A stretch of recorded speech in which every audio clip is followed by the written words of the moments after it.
Hello दोस्तों, हूँ कि आप खैरियत के साथ होंगे। आज की इस वीडियो में हम लाइपोप्रोटीन्स को डिस्कस करेंगे और इंशाल्लाह ताला कॉन्सेप्ट आपके क्रिस्टल क्लियर हो जाएंगे।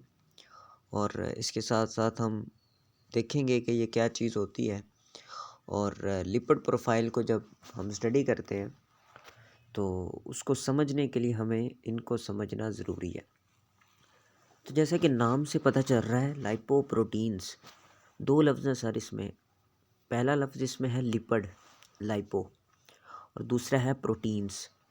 यानी ये लिपिड और प्रोटीन्स का बना हुआ एक पार्टिकल है जिसके अंदर ये सलाहियत है कि वो आपके पास कोलेस्ट्रोल को, ट्राइग्लिसराइड को ट्रांसपोर्ट करता है, या फैट्स को ट्रांसपोर्ट करने वाला जो आपका पार्टिकल प्रेजेंट होता है प्लाज्मा के अंदर, उन पार्टिकल्स को लाइपोप्रोटीन्स पार्टिकल कहा जाता है।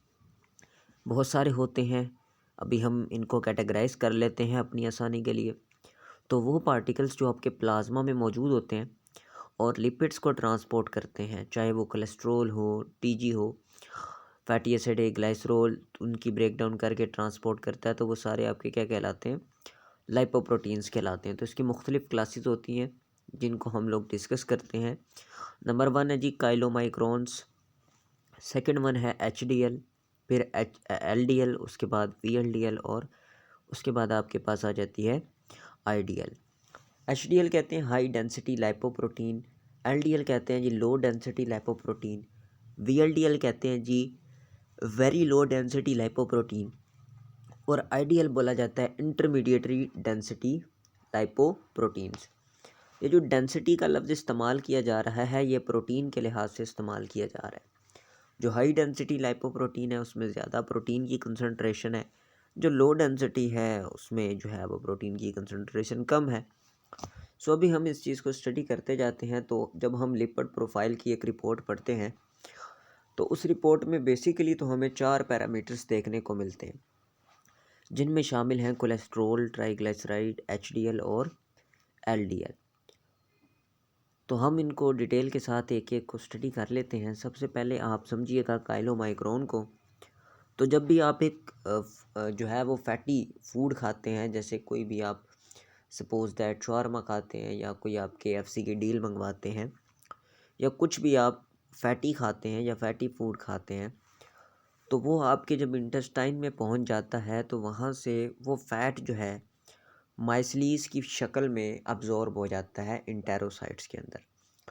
इंटेरोसाइट कहते हैं हम जो आपकी जो इंटेस्टाइन के सेल होते हैं उसको हम इंटेरोसाइट कहते हैं। उस इंटेरोसाइट के अंदर जब वो आपका फ़ैट माइसलीस की फॉर्म में एब्जॉर्ब हो जाता है तो वहाँ अंदर जाके अब उसको दोबारा काइलोमाइक्रोन की शक्ल में चेंज किया जाता है। उस काइलोमाइक्रोन के स्ट्रक्चर के अंदर, जैसा कि आपको पता है कि वहाँ पे जो फैटी एसिड्स हैं और ग्लाइसरोल्स हैं वो दोबारा मिलते हैं और ट्राइग्लिसराइड बन जाता है इंटेरोसाइट्स के अंदर। एब्जॉर्ब जो है वो माइसेल्स की फॉर्म में होती है और अंदर जाके वो दोबारा से क्या बन जाता है? ट्राइग्लिसराइड बन जाता है, और वो फिर आपके पास उसे एक स्ट्रक्चर में बदला जाता है जिसे हम काइलोमाइक्रोन कहते हैं।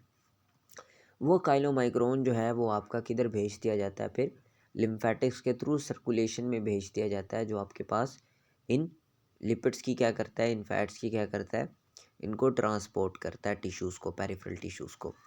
तो सबसे पहले देखते हैं कि इनमें क्या क्या चीज़ें होती है, फिर हम एक एक को मज़ीद डिटेल से डिस्कस कर लेंगे। काइलोमाइक्रोन के अंदर आपके पास जो है, जैसे कि मैंने पहले भी बताया था कि ये फ़ैट और प्रोटीन का मजमूआ है। तो इनमें एपोलाइपोप्रोटीन A, B48 और एपोलाइपोप्रोटीन C और एपोलाइपोप्रोटीन E ये मौजूद होती हैं काइलोमाइक्रोन में। VLDL जो कि आपका लीवर में बनता है, अभी हम देखेंगे कैसे बनता है। तो इसके अंदर मौजूद होती हैं एपोलाइपोप्रोटीन B100, एपोलाइपोप्रोटीन C और एपोलाइपोप्रोटीन E। IDL जो है इसमें एपोलाइपोप्रोटीन B100 और एपोलाइपोप्रोटीन E होती है, जबकि LDL के अंदर एपोलाइपोप्रोटीन B100 होती है। इसका मकसद भी हम जानेंगे कि इसमें B100 क्यों होती है, इसकी बड़ी एक ठोस वजह है। उसके बाद आपके पास आ जाती है HDL। HDL जो होती है इसके पास एपोलाइपोप्रोटीन A और C होती है। इसका भी एक ठोस वजह है कि इसके पास ये क्यों मौजूद होती है, क्योंकि अल्लाह पाक ने जब एक चीज़ को बनाया है तो उसका मकसद भी रखा है। लिहाजा हर चीज़ का जो है वो मकसद होता है, इनका भी एक मकसद है जिसको हम डिस्कस करेंगे। सो खैर, जैसा कि हम बात कर रहे थे, जो HDL है उसमें सबसे ज़्यादा जो है वो प्रोटीन मौजूद होती है, ठीक है, यानी कि 40% तक प्रोटीन मौजूद होती है। जबकि जब हम बात करते हैं काइलोमाइक्रोन की तो उसका 90% जो है वो ट्राइग्लिसराइड होता है। ठीक हो गया, काइलोमाइक्रोन का 90% TG होता है, जबकि बकाया जो है वो आपके पास 5% तक उसमें कोलेस्ट्रॉल वगैरह या कोलेस्टेरॉल एस्टर होते हैं। जो आपका VLDL पार्टिकल है लीवर के अंदर सिंथेसाइज होता है, उसमें 60% ट्राइग्लिसराइड, जबकि 20% जो है वो उसमें कोलेस्ट्रॉल वगैरह मौजूद होता है। इसी तरह जब हम LDL की बात करते हैं, जिसे हम बैड कोलेस्ट्रॉल कहते हैं, लिहाजा इसीलिए कहते हैं क्योंकि इसमें कोलेस्ट्रॉल ज़्यादा है। सो 50% इसमें कोलेस्ट्रॉल है, और दूसरी वजह यह है इसको बैड कोलेस्ट्रॉल कहने की कि इसमें प्रोटीन कम है, यानी इसमें सिर्फ 20% प्रोटीन होती है। उसके अलावा जो HDL है उसे हम गुड कोलेस्ट्रॉल कहते हैं, क्योंकि उसमें सिर्फ 25% कोलेस्ट्रॉल है और प्रोटीन उसमें जो है ना वो 40% तक पाई जाती है। आई होप कि आपको ये पॉइंट समझ में आया होगा। अब हम थोड़ी सी वही बात रिपीट करते हैं जो मैंने आपसे शुरू में की, कि इंटेस्टाइनल सेल्स जो होते हैं वो आपका काइलोमाइक्रोन की फॉर्म के अंदर उसको रिलीज़ करते हैं, ठीक है। इंटेस्टाइन में वो एज ए माइसिलीज की फॉर्म में एब्जॉर्ब हुए, वहाँ पे काइलोमाइक्रोन बन गए, वहाँ से उन्हें लैक्टियल के थ्रू सर्कुलेशन में भेजा जाता है।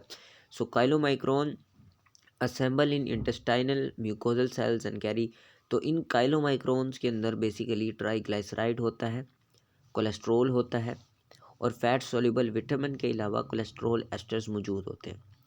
तो इस काइलोमाइक्रोन के पार्टिकल के अंदर 90%, जैसा कि हमने डायग्राम में भी देखा, क्या चीज़ मौजूद होती है, ट्राई असाइल ग्लाइसरोल या ट्राइग्लिसराइड, एक ही बात है, तो ये मौजूद होती है। तो इनका फंक्शन जो है वो थोड़ा सा हम देख लेते हैं। तो इसकी जब हम बात करते हैं तो इसके अंदर ये आपका सर्कुलेट करता है ब्लड स्ट्रीम के अंदर, और ट्राइग्लिसराइड को जो है वो एडिपोज टिश्यूज़ में with the help of specific enzyme, जिसको हम लिपोप्रोटीन लाइपेज कहते हैं, ट्रांसपोर्ट करता जाता है। लाइपोप्रोटीन लाइपेज, या जिसे हम LPL कहते हैं, ये वो एंजाइम है जो आपकी लाइपोप्रोटीन पार्टिकल्स को तोड़ता है और उनमें से TG को ब्रेक करके उससे फैटी एसिड्स और ग्लाइसरोल को हासिल करता है। सो फ्रेंड्स, यहाँ से आपको मैं समझाने की कोशिश करूँगा। सपोज़ ये जो मेरा कर्सर है, इस पॉइंट को थोड़ा सा आप समझिएगा, इस कर्सर के ज़रिए से इस कहानी को बाद में हम डिस्कस करेंगे। ये आपके पास फॉर एग्ज़ाम्पल ये एडिपोज टिश्यू के पास, या जो हमारे पास एडिपोज टिश्यू है उसके पास काइलोमाइग्रोन जो है वो फ़ैट को ट्रांसपोर्ट करने जा रहा है। इसके अंदर क्या होता है कि जैसा हमने पहले भी पढ़ा, ट्राइग्लिसराइड होता है, कोलेस्ट्रॉल होता है, विटामिन्स होते हैं, ये सारी चीज़ें इसके पास मौजूद होती हैं।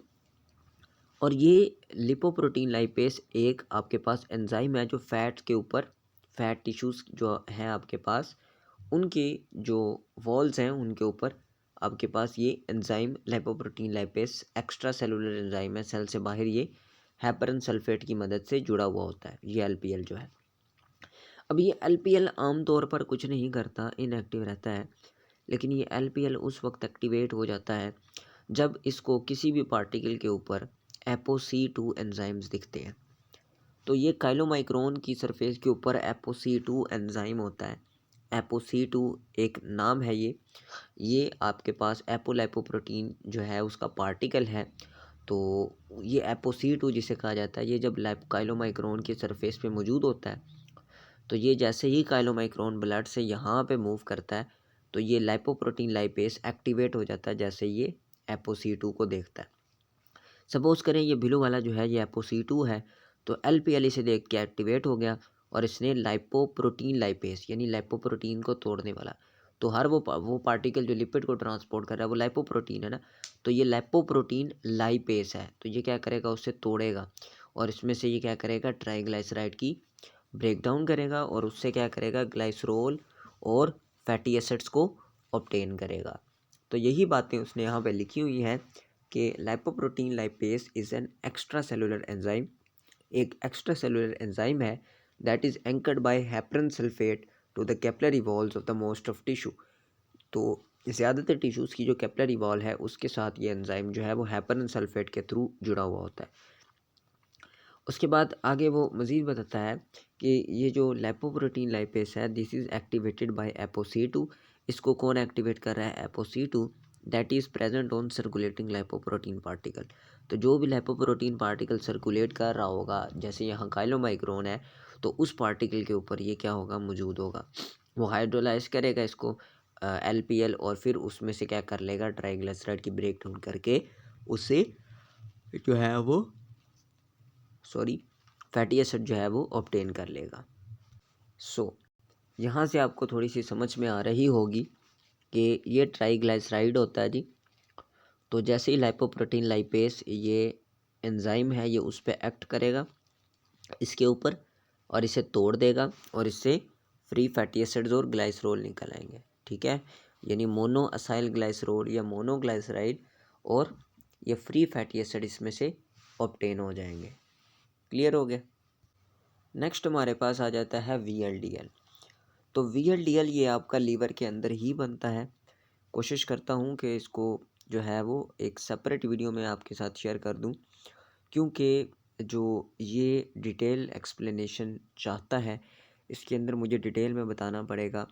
काइलोमाइक्रोन वो पार्टिकल है, बस आज की वीडियो में हमने इतना देखा कि काइलोमाइक्रोन वो पार्टिकल है जो आपका, जब आप फैट खाते हो तो इंटेस्टाइन से किस तरह से आपका जो वो पार्टिकल जो आपकी ऑब्टेन फैट को, जो आप खाना खा रहे हो उसको किस तरीके से जो है वो इंटेस्टाइन में से एब्सॉर्ब करवा के ट्रांसपोर्ट कर रहा है, वो काइलोमाइक्रोन की शक्ल में कर रहा है।